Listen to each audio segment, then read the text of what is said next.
నమస్తే, welcome to cube TV. నేను గిరిజ. ఇవాళ మనతో పాటు ఉన్న గెస్ట్ వచ్చేసి విశ్వమణి బాబు గారు. లా ఆఫ్ అట్రాక్షన్ కి సంబంధించి చాలా చక్కటి నియమాలు చెప్తూ ఉంటారు.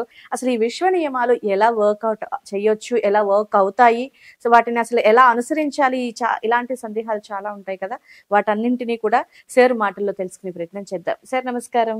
నమస్తే అండి. సార్, ప్రజెంట్ అయితే మనం చూసుకుంటే ఈ సినారియోలో బాగా మెయిన్ గా ఇబ్బంది పడే సమస్య ఏదైనా ఉంది అని అంటే పెళ్లి సార్. సో చాలా మందికి అంటే అటు అబ్బాయిలు కానివ్వండి, ఇటు అమ్మాయిలు కానివ్వండి, పెళ్లి అనేది చాలా పెద్ద సమస్యగా మారిపోయింది. చాలా రెమెడీస్ చేస్తున్నారు, చాలా స్తోత్రాలు చదువుతున్నారు, అయినా సరే మంచి వరుడు, మంచి అమ్మాయి దొరకట్లేదు అనేది సమస్యగా ఉంది.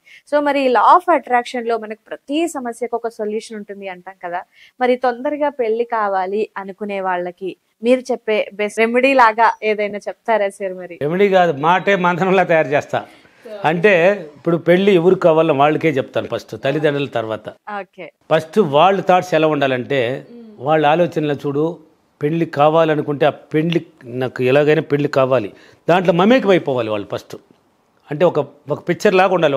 ఇప్పుడు ఆడ అమ్మాయి అనుకో ఒక భర్త ఎలా ఉంటే బాగుంటుంది నీకు, ఇక అబ్బాయి అనుకో ఒక అమ్మాయి ఎలా ఉంటే నీకు ఎలా ఉంటుంది అని ఒక క్రియేటింగ్ చేసుకోవాలి. సృష్టికర్త నువ్వే కదా, నీకు నువ్వే సృష్టికర్త. నీకు ఎలా ఉంటే బాగుంటుంది అని ఒక మైండ్లో ఫిక్స్ అయిపో, చేసుకో. అప్పుడు డైలీ ఇలా ఉండాలి, ఇలా ఉండాలి, ఒక డ్రీమ్ పట్టించాలి. ఒక సంబంధం కుదిరినట్టు, ఏదో నీకు ఫోన్ మూలంగా వచ్చిందో, బంధువుల మూలంగా వచ్చిందో, అంటే ఇవన్నీ జరగాలంటే ఎనీ టైం పాజిటివ్గా ఆలోచించమని చెప్తున్నాను. అంటే జరగదా, నాకు వస్తుడా రాడా. చాలా చిన్న వాళ్ళకి అంతా కూడా పెళ్ళి అయిపోయింది, నాకు అవ్వలేదే. ఇలా ఉంటే అవ్వదు, రాదు కూడా సంబంధాలు. నువ్వు రిలీజ్ చేసేసినావు, అవునా అవదా అని. అవ్వదు అని చూపిస్తుంది. లేట్ అయిపోతూనే ఉంటుంది, రోజులు గడుస్తూనే ఉంటుంది. చాలామందికి అట్లా ఉండకూడదు, అవుతుంది. ఇప్పుడు జరగలేదంటే ఇంకా మంచి సంబంధం ఉంది అని అర్థమండి మీకు. ఈ సంబంధం ఇప్పుడు ఒక 2-3 కూడా వచ్చి ఉంటాయి, వచ్చి అక్కడ చూసి అటు ఒక లెవెల్గా లేచి కూడా వాళ్ళు ఎందుకు కొన్ని కారణాలు వాళ్ళు వెళ్ళిపోతే జరగలేదే, ఏదో ఒకటి పర్వాలేదు అబ్బాయే లేక అమ్మాయి పర్వాలేదు చేసుకుని పోయి ఉన్నాయి అన్నట్టు ఒక ఫీల్ పడతారు. తప్పది. ఇది జరగలేదంటే నీ జీవితం ఇది కాదు, ఇంకా మంచి జీవితం ఇస్తానని అర్థం. ఇంకొకటి ఉంది నీకు, ఊరికి శాంపుల్ పెట్టింది ఇక్కడ, ఇంకొక జీవితం ఉంది నీకు అని. అక్కడ ఆ మైండ్ పాజిటివ్ కూడా అప్పుడు తీసుకోవాలి. ఎస్, ఇంకా మంచిగా జరగబోతుంది, ఇంకా మంచివాడు వస్తాడు నాకు, ఇప్పుడా ఇంకా మంచి అమ్మాయి వస్తుంది, లేక మంచి అబ్బాయి వస్తాడు అనే థాట్స్ రిలీజ్ చేసుకోవాలి మీరు. అప్పుడు మిర్రర్లో కొంచెం చెప్పుకోండి. ఎనీ టైము ఇదంతా బాగా జరగాలంటే మీతో మాట్లాడడానికి ఒక మంచిగా వద్దా కావాలిగా. ఇప్పుడు మీరు రెడీ అయినారండి, బాగా రెడీ అయినారు, అద్దం దగ్గర మాత్రం మేకప్లు బాగా దిద్దుకొని ఉంటారు. అంతా అయిపోయిన తర్వాత డ్రెస్ ఎలా ఉంది అని కూడా తిరుక్కొని చూసుకుని గమ్మని వచ్చేస్తారు. ఒక్కసారి అట్లా నిలబడి, ఏం గిరిజ ఎంత అందంగా ఉన్నావు కదా అబ్బా అని ఒక్క ముద్దు. ఆ ప్రతిబింబం నువ్వే కదండి అక్కడ ఉండేది. ఒక ముద్దు పెట్టి ఎప్పుడైనా ఏడ్చారా మీరా? ఏడవరు. ఎవరో ఒకడు అత్త కూడుకో లేక మా అమ్మ దాన్ని పోతుండే, గిరిజ ఈ డ్రెస్లో భలే లుక్కున్నావు కదా అన్నాడు అనుకో, పక్కుమని ఒక నవ్వు నవ్వుతారు. అంతవరకు నీ అందం నీకు తెలియదని అర్థం. మీ అందం మీకు తెలియదండి, అదే చేసేది పొరపాట్లు మీరు. మామూలుగా అద్దంలో చూసి బాగున్నా, అందుకే నువ్వు చెప్పుకోవాలి. నీతో మాట్లాడడానికి ఒక వ్యక్తి కావాలన్నాను, అదే నువ్వే. నీ ఇన్నర్ మైండ్ లోపల ఉండేది, నీ ప్రతిబింబం అక్కడ ఉంది లోపల అద్దంలో. నువ్వు ఏం చెప్తావో, నువ్వు నవ్వితే నవ్వుతుంది, నువ్వు గొప్పగా చెప్పినా ఉంటావు అంటుంది. భలే ఉన్నావంటే భలే ఉన్నాను అంతే, నువ్వు భలే ఉంటావు. మళ్ళీ నువ్వు ఏమి ఇస్తే అది రిటర్న్ అండి. మిర్రర్ అంటే ఏం తమాషా కాదు, అంత పవర్ ఉంది మిర్రర్కి. అలా చేసుకోవాలి. మీతో మీరు చెప్పుకోండి, నాకు గొప్ప జీవితం ఉంది, మంచి అబ్బాయి వస్తాడు, ఎత్తుకొని వస్తాడు నా దగ్గరికి, మంచి అమ్మాయి సంబంధం నా ఇంటికి వస్తుంది అని గొప్ప అబ్బాయి అయినా అమ్మాయి అయినా చెప్పుకోవాలి. ఎనీ టైం ఒక డ్రీమ్ పడుకున్నా కానీ ఎనీ టైం ఒక డ్రీమ్లోకి వెళ్ళిపోవాలి. పెళ్లి జరిగింది అన్న డ్రీమ్లోకి వెళ్ళాలి, నిశ్చితార్థమైనట్టు పెళ్లి జరిగినట్టు అలా డ్రీమ్లోకి వెళ్ళిపోవాలి.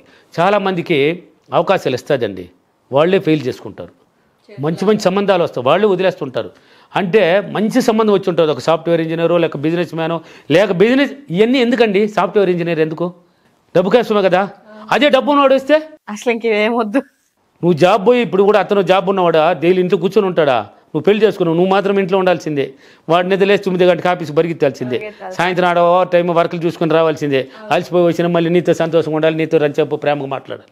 వాడికి ఏదైనా చిరాకు ఉంటే నీతో మాట్లాడలేడు, కొంచెం పట్టట్టు ఉంటుంది. అదే డబ్బు ఉంటే ప్రతిరోజు హ్యాపీ, ప్రతిరోజు ఆనందమే, ప్రతిరోజు వైభవమే కదా. అంతే కదా. నువ్వు ఎక్కడికి కావాలని ఏమంటే కార్ పోదాం సినిమాకి, కార్ టూర్ పోదాంబా, డబ్బు ఉంది మీ దగ్గర, ఎక్కడికి పోతే ఏమొద్దు అనేది. ఈరోజు వంట లేదు, హోటల్కి పోదాంబా, స్టార్ హోటల్కి పోయి తినేసి వద్దాంబా, ఇదే డబ్బు. చాలామందికి అవకాశాలు ఇస్తాయి, ఇది బాగలేదు ఇంకా ఇది బాగలేదులే అనేసి వాళ్ళే వద్దనేస్తారు.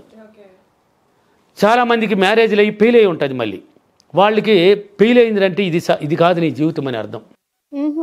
బాగా వినాలి, ఇక్కడ చాలా ప్లస్ పాయింట్. నా క్లాసుల్లోనే జరిగినాయి. చాలామంది చెప్తుంటే అవకాశం వచ్చి పోగొట్టుకున్నాను సార్ అన్న వాళ్ళు బాధపడుతుంటారు. నువ్వు విశ్వశక్తిని కనెక్ట్ అయ్యి ఏదో ఒక రూపంలో ఈ సబ్జెక్ట్లో ఉంటారు, వాళ్ళకి వేరే సంబంధాలు చూపిస్తుంది, ఏదో ఒక రూపంలో చూపిస్తుంది. అప్పుడు వాళ్ళు దాన్ని క్యాచ్ చేసుకోవాలి. దారి చూపించడం వరకే మంది, ఆ దారిలో నడిచేది నువ్వు, నడవంది నీ ఇష్టం. నాకు దారి చూపించారు ముక్కోటి దేవతలు, పట్టుకున్నాను, దూసుకొచ్చేసాను. నేను పట్టుకోకపోయింటే ఎక్కడేసిన గొంగడే మట్టి బిసుకుండాలి ఆ గ్రామంలో, అందుకని వచ్చేసాను. ఇప్పుడు సిటీ అంతా నాదే కదా. అలా కాబట్టి ఆ దారిని చూపించినప్పుడు పట్టుకోవాలి. డబ్బు నోడు వచ్చినట్టు చూడు, ఆలోచించు ఒకరా నీ మైండ్ పరంగా. డబ్బుకు మించింది ఏముండదు. డబ్బు ఉంటే నేను హ్యాపీ కదా, నా పిల్లోడు హ్యాపీ కదా, నా కొడుకు కూతురు హ్యాపీ కదా, లేక పుట్టబోయే బిడ్డ హ్యాపీ కదా. ఉంటే బిడ్డలో కొంతమంది బిడ్డల తల్లిదండ్రులు కూడా చేసుకునేదానికి వస్తారు. వాళ్ళు క్యాచ్ చేసుకోవాలి. ఇచ్చిన అవకాశాన్ని యూజ్ చేసుకోకపోతే అక్కడికి పోతావు నువ్వు అని అర్థం. అదేవిధంగా సంబంధాలు రాలేదని మర్చిపోండి, వచ్చింది అని చెప్పండి, మిర్రర్లో చెప్పండి, కొంచెంసేపు ధ్యానంలో ఊహించుకోండి. పడుకొని నిద్రపోయినా కానీ డ్రీమ్లోకి వెళ్ళండి. మంచి అబ్బాయితో పెళ్ళి అయినట్టు, లేక అమ్మాయితో పెళ్ళి అయినట్టు, టూర్ వెళ్ళినట్టు, హ్యాపీగా ఉన్నట్టు ఒక డ్రీమ్లో పట్టిస్తున్నాడు. పెళ్ళి అయిపోయింది నీకు, నీ లెక్క ప్రకారం, నీ మైండ్ ట్రైనింగ్ ప్రకారం పెళ్ళి అయిపోయింది, నీకు ట్రైనింగ్ అయిపోయింది. ఇక్కడ లక్ వచ్చేస్తుంది. ఏ మూల ఉన్నవాడు నీకు తగిన వర్త్ ఏ మూల ఉన్న లక్కొని పక్కన వేసుకుని అదే వస్తుందంటే దానికన్నా ఇంకొకటి గొప్పది వస్తుంది. నేను అనుకున్నది ఒకటి, అబ్బా భలే సంబంధం వచ్చింది అంటే నేను ఊహించినా, మరి నేను ఊహించిన మార్గంలో మంచి సంబంధం నాకు వచ్చింది అంటే నువ్వు అనుకున్నది ఒక డ్రీము, ఇంకో గొప్పది కూడా ఇచ్చేస్తుంది మనం అనుకున్న దానికన్నా కూడా. అలా వస్తుంది. తల్లిదండ్రులు కూడా మారాలి అక్కడ. ఆ ఇంట్లో తల్లిదండ్రులు అంటూ ఉంటారు, ఎప్పుడు చూసినా రామాయణం చదువుతుంటారు. అందరికీ నా కూతురు కన్నా చిన్నపిల్లకాయలు కూడా పెళ్ళి అయిపోయిందా, ఈ రామాయణం మాత్రం ఈయన చేస్తున్నాను నేను కూడా గ్రామాల్లో. కొడుకులు కూడా ఏందో నా కొడుకు ఎన్నో సంబంధాలు చూసినాను సార్, జరగలేదా, కుదరలేదా, వాళ్ళకి చిన్నపిల్లకాయలకి అంతా కుదిరిపోతున్నాయి సార్, వాళ్ళ ఇంట్లో కూడా కుదిరిపోయాయి, మా పక్కింటి వాడు కూడా కుదిరిపోయి. నువ్వే చెప్తున్నావు, నీ మాటే మంత్రం, వాళ్ళు కుదిరిపోతుంది, నీ కొడుకు కుదరదు. అది మర్చిపోవాలి. ఎవరినో బంధువులు ఫోన్ చేసి అమ్మాయికి సంబంధం కుదిరి, గొప్ప సంబంధాలు వస్తున్నాయంటే అమ్మాయి కొంచెం ఇంకో 4 పూట్ల తర్వాత చేసుకుంటాను అంటుంది. పెద్ద సంబంధాలు, అబ్బా అలివి లేని సంబంధాలు వస్తుంటే అలా చెప్పాలి. చెప్పినప్పుడే అలివి లేకుండా వస్తుంది. నువ్వు ఎప్పుడు కావాలంటే అప్పుడు చేసుకోవచ్చు. మీ అమ్మోళ్ళు ఇలా మారాలి. ఇప్పుడు అమ్మమ్మ వాళ్ళకి లేక మీ అమ్మమ్మ వాళ్ళు ఎవరు ఫోన్ చేసినారనుకో వేరే ఊర్లో నుంచి, మీ అమ్మకి ఏమ్మా అమ్మాయికి సంబంధాలు లేదమ్మా, ఒకటి కూడా రాలేదా, అది వాళ్ళ ఇంట్లోకి అయితే ఎక్కువ సంబంధాలు వస్తున్నదమ్మా, మనకి రాలేదా, ఇలా చెప్తూ ఉంటారు. రాదు మీ ఇంటికి. మారాలి. మానవులు మొత్తం నీ ఆలోచన విధానాన్ని మార్చుకో, నీ జీవితాన్నే మార్చిస్తుందని చెప్తున్నాను సింపుల్గా. ఆలోచన మార్చండి. పెళ్ళి అవ్వలేదు అని మర్చిపోండి, అయిపోయినట్టు క్రియేట్ చేయండి, అది వచ్చినట్టు సంబంధాలు కుదర్చండి. మీ మాట మంత్రంలా తయారవుతుందండి, మీకు తెలియదండి. అప్రిమేషన్ అంటే అదే. నాకు పెళ్లి సంబంధం వచ్చింది అన్నామంటే విశ్వానికి కృతజ్ఞతలు అంటే వచ్చింది, అదే అప్రిమేషన్, ఇంకేదో కాదు. నీ మాటే అప్రిమేషన్ అనేది. అర్థమైందా? మరి పెళ్లి కావాలి అనుకునే వాళ్ళకి చక్కటి అఫర్మేషన్స్. నాకు చాలా మంచి కుటుంబం నుంచి మంచి ఉద్యోగం కలిగిన అందమైన బాగా డబ్బున్న అబ్బాయి సంబంధం నా ఇంటికి వచ్చి అతనితో నాకు చాలా సులభంగా వైభవంగా పెళ్లి జరిగినందుకు డబ్బులకి విశ్వానికి చాలా చాలా కృతజ్ఞతలు. Thank you. Thank you money. Thank you sir.